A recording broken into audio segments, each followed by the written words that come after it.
Okay, this is the notes over the Constitution, which encompasses the preamble and the articles. These notes are a little bit different. It's actually from a district resource, which I typically don't use, but I thought this one, I've used this one for a couple of years, and I think it does a good job of laying out some of the concepts, and it ties in well with the activity we will look at. As I've mentioned previously, we're kind of done following along with the textbook. So you can just title these notes the Constitution, preamble, and articles. And it is a PDF, so the slide transition is going to be a little bit weird. It's just going to be me scrolling, but we'll be good. So the main purpose of the Constitution is to provide a framework for government. It acts as kind of the rule book of the country. It determines who can run for different positions, what their jobs are, and really it does just like you would open up a board game and read the rules first. It lays out the rules for our government. It is the highest authority in the nation, so there are no laws that can be passed that go above the Constitution. It outlines the powers of the different branches of government, and we'll detail that a little bit more here in a moment. And the Constitution has three main parts: the preamble, the 7 articles, and then the amendments. And so we're going to quickly kind of focus on the 7 articles today, and we'll look at the amendments next week, and the preamble we've already previewed. Because I know you haven't been able to preview this just because of the way that this week is set up, I'm going to try and go slow enough to allow you to take these notes during the video, but I may need to pause just in the live class, and we'll make that work because I also would like you to have enough time that you do not have to worry about having any homework over Thanksgiving break. So I want you to have time to complete our activity. So with that, we'll start with the preamble, which basically lays out the goals and purposes of the government. And you saw that with the focus activity that we did. And it just lays out kind of, here's the plan. This is why we are establishing this government.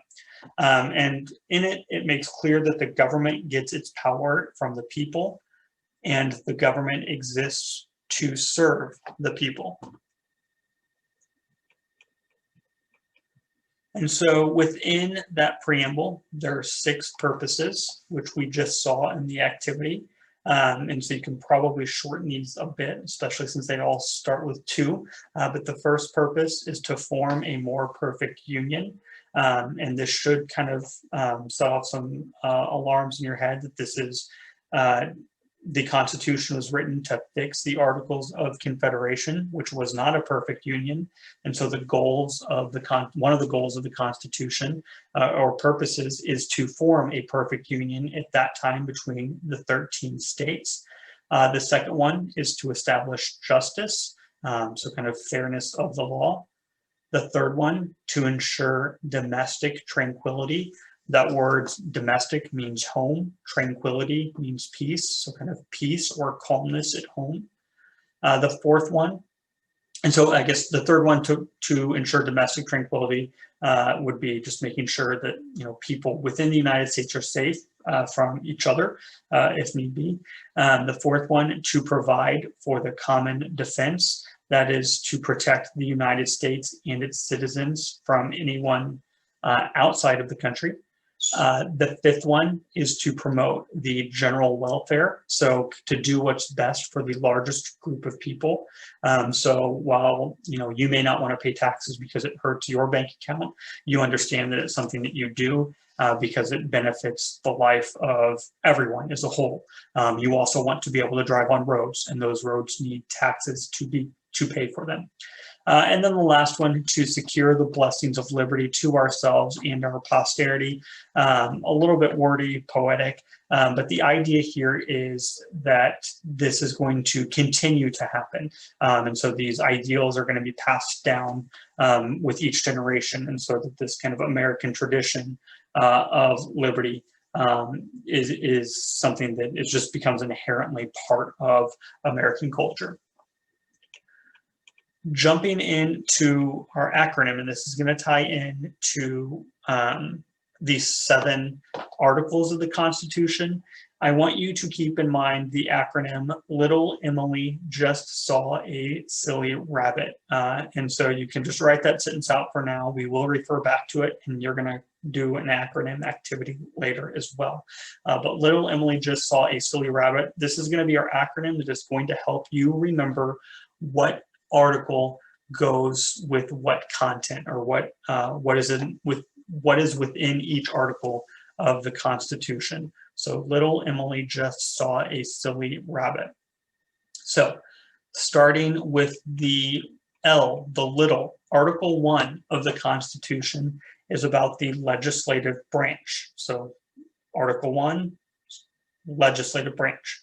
And so describes the legislative branch as the first bullet point there. It lays out that we will have a two-house bicameral legislature. So that should sound familiar to stuff we talked about from Chapter 2 and the different plans that existed for our government. It gives the legislative branch the lawmaking authority. And so the legislative branch makes the laws. It also lays out how members of the legislative branch will be chosen, and specifically details powers that Congress have, and also lays out powers that Congress does not have. And then you can see pictured there on the bottom corner is the U.S. Capitol building in Washington, D.C.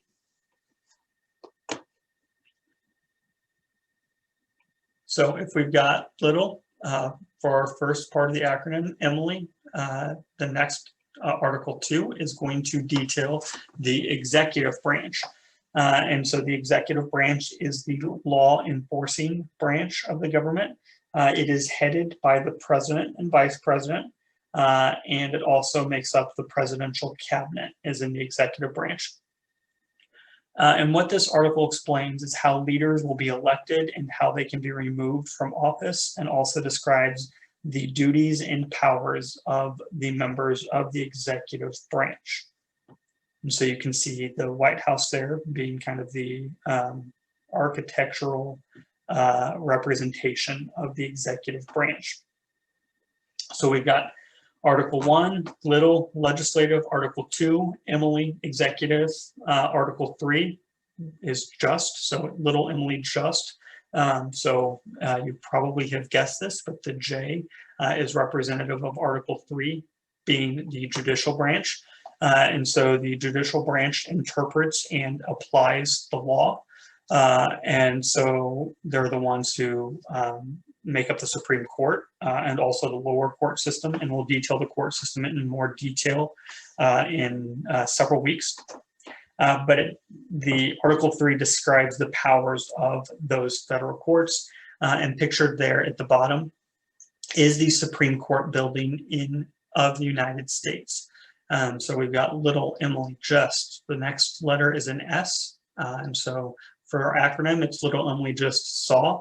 That Article 4 is states. And because Article 4 is all about states' rights, and so in Article 4, it lays out that all states must respect each other's laws, and then explains the process of creating new states. And I do think it's worth mentioning that when this Constitution was passed, there were only 13 states, mostly obviously centered here on the East Coast, but specifically in the Northeast. And so in the 200 plus years, we've added 37 more states, and they've all had to use Article 4 to become, to lay out the process of becoming a new state. So we've got little Emily just saw the Article 5 is A. So that is for amend. So Article 5 is amend. And we're going to detail the amendments next week.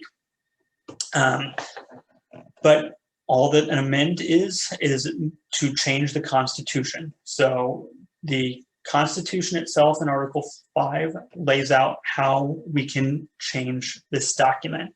And we will, as I've mentioned several times, talk about the amendments next week, but there are 27 amendments. And so it's over 200 years, we've had 27 amendments passed, and 10 of those amendments were passed within the first few years to appease the anti-federalists who said we need a Bill of Rights. And again, we'll detail and talk about that stuff next week. So We have little Emily just saw A. We have a second S, silly. So Article 6 is supreme. It's the supremacy clause of the Constitution. And so Article 6 declares the Constitution is the supreme law of the land. And so what this means is that federal law prevails over every state law. A good example of this would be the voting age. Federal law states that the voting age is 18. It used to be different, but now it is 18. The state of Missouri cannot say, hey, we want to change the voting laws and make the voting age 16, because that would violate the Constitution, and the Constitution is the supreme law of the land. You cannot make laws that violate the Constitution. So that is Article 6. Article 7 is R, and for our acronym, it is RABBIT. For what it actually is, it's ratify. And so what Article 7, it was only used one time, and it's very short, it's one sentence. It basically just lays out the Constitution would take effect once 9 states ratify it. And so it declares the Constitution, that's exactly what I said, would take effect when 9 states ratify it. So we've got little Emily just saw a silly rabbit, legislative, executive, judicial, little Emily just saw, sorry, I'm blanking, states, amend, and then supremacy, and then ratify. So you've got little Emily just saw a silly rabbit. What you have here is going to be tied into an activity you're going to be doing.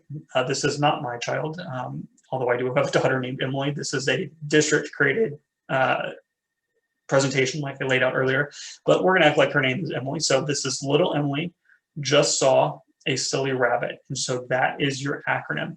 You now are going to do an activity that will hopefully help you remember the 7 articles of the Constitution. And next week we will look at the amendments.